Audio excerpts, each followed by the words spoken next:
dan yang paling banyak itu paket C, dan banyak anggota dewan yang juga lulusan paket C.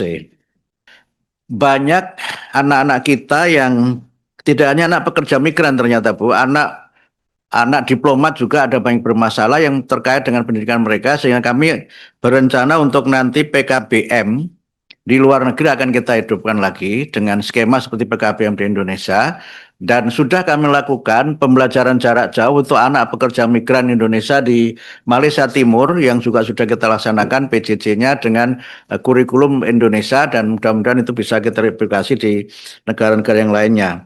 Tapi untuk khusus yang tadi sampaikan Bu Kurniasih, memang kami perlu untuk memperluas pendidikan itu dengan PKBM yang ada. Bahkan ini tidak hanya di luar negeri, yang di dalam negeri juga. Karena ternyata angka tidak sekolah kita cukup tinggi, dan sebagiannya itu bukan semata-mata karena ekonomi, tapi sebagian karena ada alasan kultural, misalnya menikah di usia muda, atau sebagian karena geografi dan sebagainya, sehingga PKBM dalam bentuk program-program kesetaraan dan kursus-kursus akan kami tingkatkan lagi, dan itu yang memang serapannya agak rendah. Tadi ada pertanyaan soal itu karena memang hal seperti ini belum menjadi bagian dari capaian yang mudah-mudahan ke depan bisa kita tingkatkan. Dengan PKBM itu ternyata terutama program kesetaraan, paket A, paket B, paket C itu alhamdulillah pesertanya banyak. Saya baru pulang dari Majalengka, ada PKBM yang dikelola oleh temannya Pak Lalu, ternyata sampai ratusan, 300-an lebih. Dan yang paling banyak itu paket C, dan banyak anggota dewan yang juga lulusan paket C. Ini cerita dari pengelolanya Pak Lalu. Jadi cuma ini mau kita atur. Ya, ini laporan dari penyelenggara Bu Ketua. Tetapi mau kita atur karena apa? PKBM ini mendapatkan BOP. Jadi semua murid di PKBM itu di kesetaraan mendapatkan BOP, sehingga harus kita daftar dan kita pastikan tidak boleh ada yang jamak kosor mukodam gitu. Jamak mukosor takdim. Paket C-nya lulus, paket C-nya lulus lebih dulu sebelum paket B. Karena ada saking majunya, C-nya dulu, B-nya menyusul. Nah, ini kami pastikan ke depan tidak terjadi lagi. Tapi ini cara yang kami lakukan untuk angka putus sekolah bisa kita kurangi, dan angka lama belajar juga dapat kita tingkatkan. Dengan PKBM yang kami juga ada direktorat khusus yang memang menangani masalah pendidikan informal dan non formal. Kemudian yang tadi teknis-teknis menyangkut guru yang sudah S1 sebagian, nanti mungkin tertulis saja Bu Nunuk ya, tertulis. Kemudian juga laporan dari Pak Lalu untuk NTB. Memang kami sedih juga Pak lihat gedung yang sudah sebagus itu kemudian harus kita tinggalkan, itu memang sedih sekali, dan memang harus ada solusi yang yang adil lah gitu supaya semuanya dapat terselesaikan dengan sebaik-baiknya. Kemudian TKA ini singkat saya sampaikan, memang tujuannya adalah untuk akademik ya, tes kemampuan akademik. Dan ini memang baru pertama kali kami selenggarakan.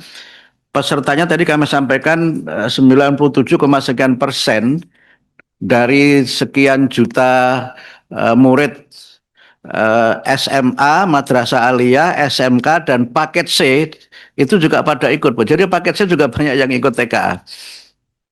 Yang serapan anggarannya mungkin nanti disampaikan oleh Pak, tertulis saja ya, tertulis. Kemudian yang AN tahun 2026 ini bukan mereka menjawab dua, tetapi kita ikutkan gitu. Sehingga setelah dia menyelesaikan tes TKA-nya, kemudian dia menyelesaikan AN-nya. Jadi tidak dua hal yang terpisah dan tidak ada konsekuensinya terhadap penambahan anggaran. Dan ini memang kami lakukan karena hitungannya memang harus dilakukan pada tahun ini. Karena kan itu memang berjangka pelaksanaannya, ya. Betul ya.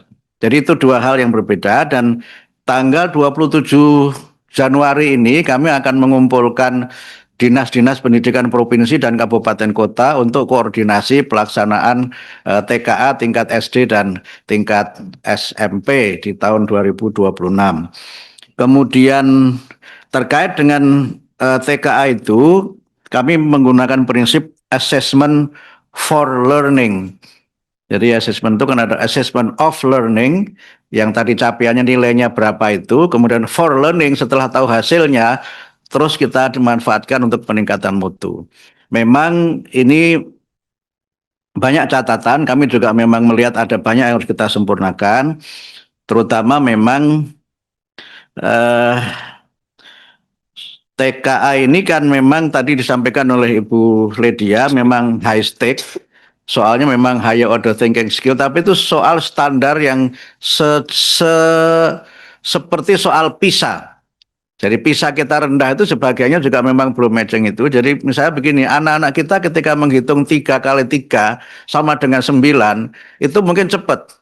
Tetapi kalau Bu Hetifah memiliki 3 anak aman Bu, kalau 3 istri yang tidak aman Bu. Saya begitu. Kemudian yang satu ini agak dinarasikan, dia sudah bingung menangkap kalimatnya itu. Nah karena itu, mohon maaf ini contohnya jadi itu ya. Itu memang anak-anak agak lemah di situ. Karena itu ketika tadi dikatakan dengan deep learning kan baru kita mulai tahun ini. Dan itu pun belum semua sekolah menerapkan deep learning karena pelatihan-pelatihan masih kami terus selenggarakan. Sehingga hasil dari deep learning itu mungkin baru akan kelihatan 2 atau 3 tahun ke depan ketika ini sudah dilaksanakan untuk semua satuan pendidikan dan semua jenjang. Karena itu maka hasil TKA itulah yang menjadi input kami untuk peningkatan mutu dan juga kepala daerah, termasuk juga kepada sekolah, dan hasilnya TKA itu tidak menjadi penentu kelulusan. Karena penentu kelulusan tetap oleh masing-masing satuan pendidikan yang dasarnya adalah rapot yang dibuat oleh masing-masing sekolah gitu.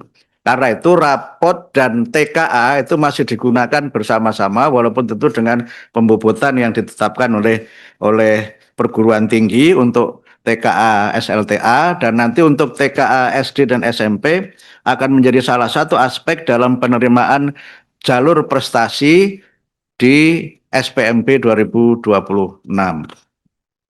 Saya kira itu mungkin yang bisa saya sampaikan sebagai tanggapan umum, dan yang lain-lain menyangkut masukan-masukan dan juga beberapa pertanyaan yang nanti akan kami sampaikan secara tertulis kepada Bapak Ibu anggota Komisi 10 dan melalui Ibu Pimpinan. Kami menyampaikan terima kasih yang sebesar-besarnya.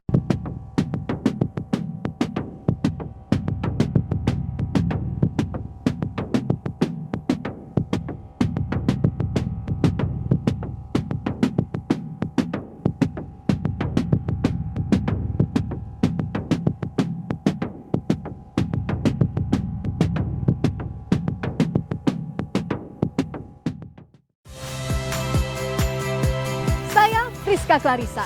Saksikan program-program Kompas TV melalui siaran digital, pay TV, dan media streaming lainnya. Kompas TV, independen, terpercaya.